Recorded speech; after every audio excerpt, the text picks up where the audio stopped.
A couple of years had passed, and life had moved on, or so he thought. Brandon had met a girl, Rachel, who brought light into his shadowed existence. Her laughter was like a balm to his soul, her curiosity a refreshing breeze in his stale, fear-filled world. Yet the whispers of the game had never truly left him, lurking just beneath the surface, waiting for their moment. One evening, Rachel found an old NES cartridge of Super Mario Bros. 3 in a dusty corner of Brandon's closet. Her eyes lit up with excitement, and she popped it into the retro console without a second thought. Brandon's heart skipped a beat, but he said nothing, his mind racing with the horrors that could unfold. But the game played as it should. The music was cheerful, the graphics as charmingly retro as ever.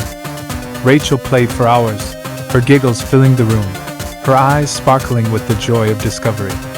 Brandon watched her from the sidelines, a tight knot in his stomach slowly unraveling.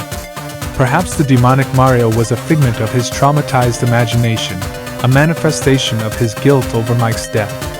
But then came the scream. High-pitched and filled with terror, it pierced the air like a shard of ice.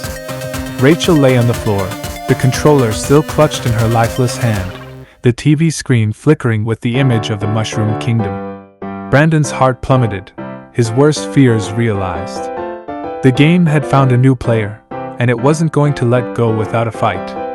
Not again, he murmured, his voice a broken whisper.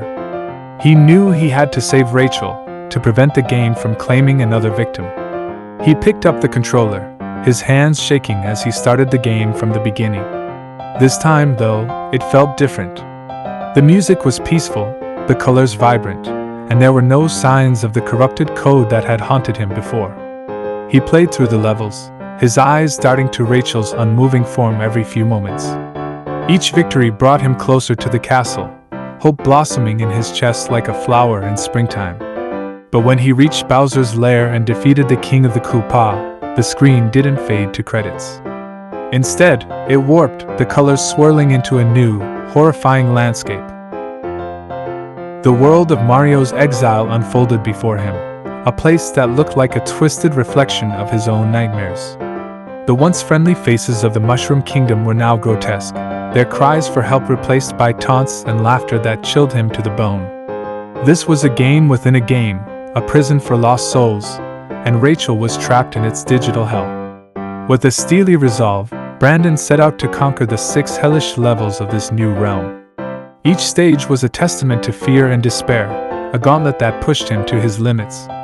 But with every pixelated creature he vanquished, every obstacle he overcame, the whispers grew fainter, the grip of the game loosened. The final castle loomed before him, a twisted spire of darkness that pierced the very sky.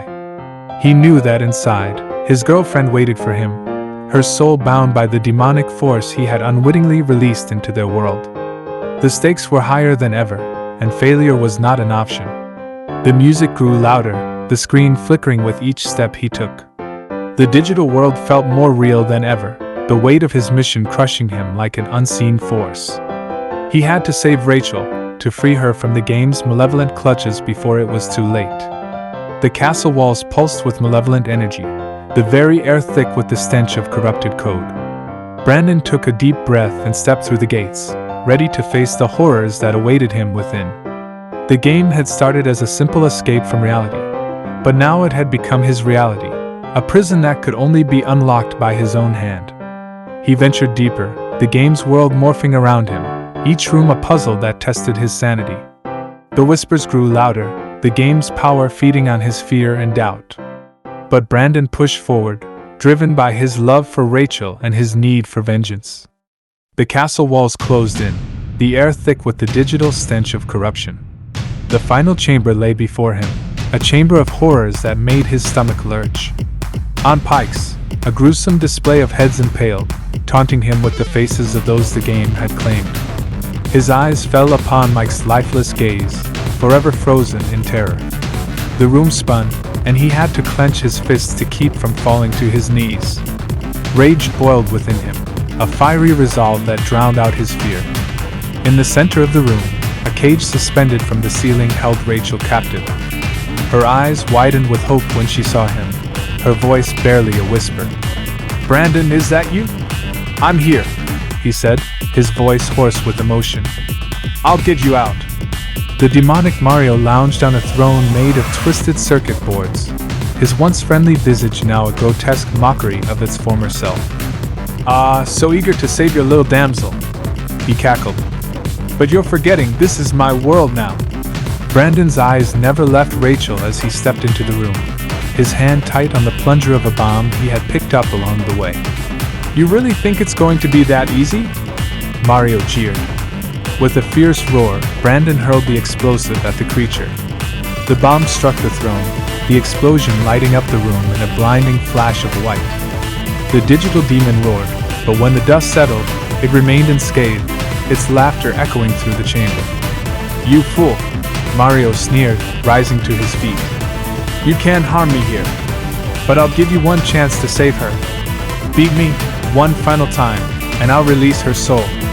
The challenge was clear, the stakes never higher. Brandon steeled himself, ready to face the game's ultimate boss fight. Rachel's eyes searched his, a silent plea for rescue. The digital world around them grew darker, the air thick with anticipation. The battle was brutal, a dance of pixels and fire. Brandon's heart pounded with each blow he landed, his movements precise and driven by pure instinct. He dodged fireballs and leapt over pits of lava, the game pushing him to his limits. Rachel's cage swung dangerously with each explosion, a constant reminder of what was at stake. As he dealt the final blow, the demonic Mario let out a wail that seemed to shake the very foundation of reality. The room trembled, the cage broke apart, and Rachel fell into his arms.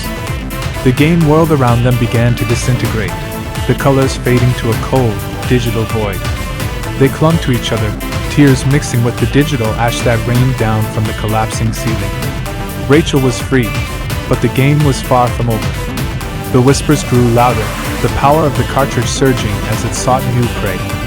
Brandon knew that he had to destroy the cartridge, to end the game's grip on their world. But as he looked into Rachel's eyes, he realized the battle was far from won. The game had claimed might, and it would not rest until it had claimed him too. The digital world collapsed around them, the apartment reasserting itself. Rachel looked at him with a mix of fear and hope. "What now?" she whispered. He held her close, the weight of his decision heavy on his shoulders. "We'll find a way," he said, determination in his voice. "We're going to end this together." The game was defeated, but the war was just beginning. They stepped out of the apartment into a hallway, the digital whispers still echoing in their minds. Rachel leaned into Brandon's embrace, her heart racing with fear and relief. They had survived, but the nightmare wasn't over. The game waited, biding its time, ready to claim them both if they weren't careful. They descended the stairs, the cacophony of digital screams fading into the distance. Rachel's words echoed in Brandon's mind as he clutched the broken shards of the cartridge, the plastic warm from his fiery rage. He had destroyed the game, but the thought of others falling prey to such horrors was unbearable. The night was cool, the moon casting a silver glow upon the quiet streets. Rachel's eyes searched his, understanding the burden he now carried. "We can't let this happen to anyone else," she said, her voice firm. "We have to find the other cursed games and destroy them." Brandon nodded, the gravity of their mission settling in. They couldn't just live their lives, knowing that somewhere out there, other innocents were being consumed by the digital abyss. They had to act.